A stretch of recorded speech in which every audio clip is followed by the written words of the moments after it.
ಎಲ್ಲರಿಗೂ ನಮಸ್ಕಾರ. ಶ್ವೇತ ಚಿಲ್ಮೆ ಯೂಟ್ಯೂಬ್ ಚಾನಲ್ಗೆ ಸ್ವಾಗತ. B positive, be good, do good ಅಂತ ಹೇಳ್ತಾ ಇವತ್ತಿನ ಶೀರ್ಷಿಕೆ ಸೋತಾಗ ಬೆನ್ನಿಗೆ ನಿಲ್ಲೋಣ. ಈ ಶೀರ್ಷಿಕೆ ಅಡಿ ಕೆಲವೊಂದಿಷ್ಟು ವಿಚಾರವನ್ನು ಕೆಲವೊಂದಿಷ್ಟು ಕಥೆಯ ಮೂಲಕ ನಾನು ನಿಮಗೆ ಹೇಳೋದಕ್ಕೆ ಇಷ್ಟಪಡ್ತೀನಿ. ಈ ಒಂದು ವಿಚಾರ ಬಂದ್ಬಿಟ್ಟು CGV ವೆಂಕಟೇಶ್ವರ್ ಅವರು ಅಂತ ಹೇಳಿ ಒಂದು ಪೇಪರ್ ಕಟ್ಟಿಂಗ್ಸಲ್ಲಿ ಅವ್ರು ಸಿಕ್ಕಿರ್ತಕ್ಕಂಥದ್ದು ತುಂಬ ಚೆನ್ನಾಗಿ ಪ್ರಸ್ತುತವನ್ನು ಪಡಿಸಿದ್ದಾರೆ. ಇದು ನಮ್ಮ ಜೀವನದಲ್ಲಿ ಕೂಡ ಅಳವಡಿಸ್ಕೋಬೇಕಾಗಿರ್ತಕ್ಕಂಥ ವಿಚಾರ ಕೂಡ ಹೌದು. ಹಾಗಾಗಿ ನೀವು ಈ ಒಂದು ವಿಡಿಯೋವನ್ನು ಕಂಪ್ಲೀಟಾಗಿ ನೋಡಿ ನಮ್ಮ ಜೀವನದಲ್ಲಿ ಕೂಡ ನಾವು ಇದನ್ನು ಅಳವಡಿಸ್ಕೊಳ್ಳೋಣ ಅಂತ ಹೇಳ್ತಾ, ಕತೆಗೆ ಹೋಗೋದಕ್ಕಿಂತ ಮುಂಚೆ ನನ್ನ ಚಾನಲ್ಗೆ ನೀವಿನ್ನೂ ಸಬ್ಸ್ಕ್ರೈಬ್ ಆಗಿಲ್ಲ ಅಂದರೆ ಪ್ಲೀಸ್ ಸಬ್ಸ್ಕ್ರೈಬ್ ಆಗಿ, ಲೈಕ್ ಮಾಡಿ, ಶೇರ್ ಮಾಡಿ. ಸರಿ, ಇವಾಗ ಟಾಪಿಕ್ಗೆ ಬರೋಣ.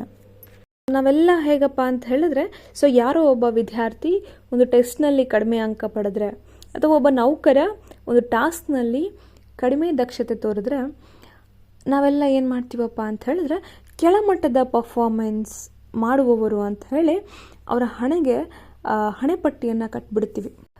ಎಲ್ಲ ವ್ಯಕ್ತಿಗಳು ಎಲ್ಲ ಕಾಲದಲ್ಲೂ ಒಂದೇ ರೀತಿಯ ಕೆಲಸ ಮಾಡೋಕ್ಕೆ ಸಾಧ್ಯ ಇಲ್ಲ ಕಣ್ರಿ. ಇದೊಂದು ಮೂರ್ಖತನವಾಗಿಬಿಡುತ್ತೆ.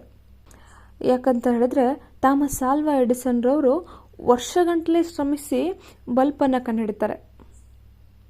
ಹಾಗಾಗಿ ಯಾವುದೇ ವ್ಯಕ್ತಿಯನ್ನು ಒಂದು ದಿನದ ಕೆಲಸದ ಮೇಲೆ, ಒಂದು ಟೆಸ್ಟ್ನ ಅಂಕದ ಮೇಲೆ ನಾವು ಅವ್ರನ್ನ ಅಳಿಬಾರ್ದು ಅಂತ. ಥಾಮಸ್ ಆಲ್ವಾ ಎಡಿಸನ್ರವರು ಬಲ್ಬನ್ನು ಕಂಡುಹಿಡಿತಾರೆ.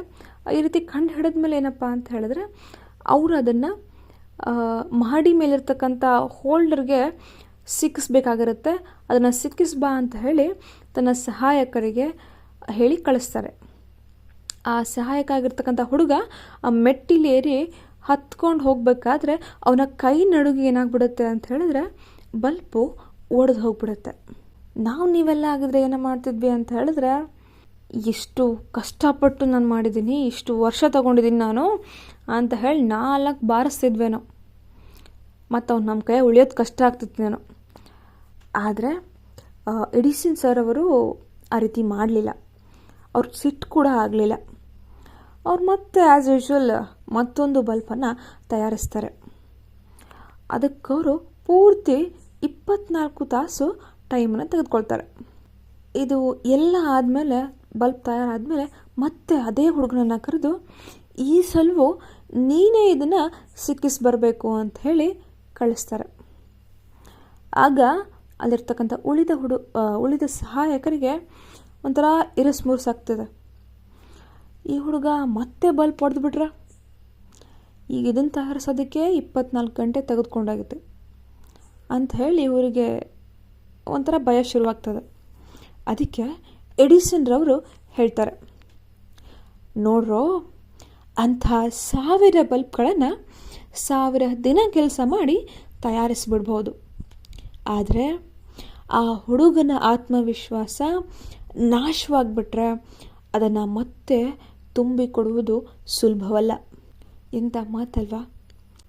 ನಾವು ಕೂಡ ದಿನನಿತ್ಯ ಜೀವನದಲ್ಲಿ ಎಡಿಸನ್ ಶಿಷ್ಯರಂತಹ 1000 ಜನರನ್ನು ನೋಡ್ತೀವಿ. ಒಬ್ರು ಯಾರೋ ತಪ್ಪು ಮಾಡಿದ್ರೆ ಅಂದರೆ ಸಾಕು, ಮುಗಿದು ಹೋದ ಕತಿ. ಆಳಿಗೊಂದು ಕಲ್ಲು ಬೀಸೋ ರೀತಿ ಬಿಸಿದ್ದು ಅವ್ರಿಗೆ ಸಹಸ್ರ ನಾಮಾರ್ಚನೆ ಮಾಡಿ ಮುಂದೆ ಆ ವ್ಯಕ್ತಿ ಯಾವ ಕೆಲಸಕ್ಕೂ ಕೈ ಹಾಕಬಾರ್ದ್ರಿ, ಆ ರೀತಿ ಅವ್ರನ್ನ ಕುಗ್ಗಿಸ್ಬಿಡ್ತೀವಿ. ನೆನ್ಪಿಟ್ಕೊಳ್ರಿ, ಯಾರಿಗೆ ಆಗಲಿ ಅವರ ಯಶಸ್ಸಿನಲ್ಲಿ ನೀವು ಇಲ್ಲದೇ ಇದ್ರೂ ಪರವಾಗಿಲ್ಲ, ಜೊತೆಗೆ ಇಲ್ಲದೇ ಇದ್ರೂ ಪರವಾಗಿಲ್ಲ. ಆದರೆ ಅವರು ತಪ್ಪು ಮಾಡಿದಾಗ ಮತ್ತು ಜೀವನದಲ್ಲಿ ಸೋತಾಗ ಅವ್ರಿಗೆ ಬೆನ್ನಿಗೆ ನಾವು ನಿಲ್ಲೋಣ. ಯಾಕಂದರೆ ಯಾರಿಗೊತ್ತು, ಆ ವ್ಯಕ್ತಿ ಮುಂದೆ ಒಂದು ದಿನ ಅದ್ಭುತವಾದ ಸಾಧನೆಯನ್ನು ಮಾಡ್ಬೋದು. ನಮ್ಮ ರಾಜ್ಯದ ಮುಖ್ಯಮಂತ್ರಿ ಆಗ್ಬೋದು, ರಾಷ್ಟ್ರದ ರಾಷ್ಟ್ರಪತಿಯೇ ಆಗ್ಬೋದು, ಅಥವಾ ಮತ್ತೊಬ್ಬ ಎಡಿಸನ್ ಹುಟ್ಟಬೋದು, ಮತ್ತೊಬ್ಬ ಅಬ್ದುಲ್ ಕಲಾಮೇ ಆಗ್ಬೋದು. ಹಾಗಾಗಿ ನಾವು ಯಾರನ್ನೂ ಕೀಳಾಗಿ ನೋಡೋದು ಬೇಡ. ಅವರು ಸೋತಾಗ ಅವರ ಬೆನ್ನಿಗೆ ನಾವೆಲ್ಲ ನಿಲ್ಲೋಣ. ಇದನ್ನು ಈ ಒಂದು ಕಲಿಕೆ ನಮ್ಮ ಜೀವನದಲ್ಲಿ ಅಳವಡಿಸ್ಕೊಳ್ಳೋಣ ಅಂತ ಹೇಳ್ತಾ ಧನ್ಯವಾದಗಳು.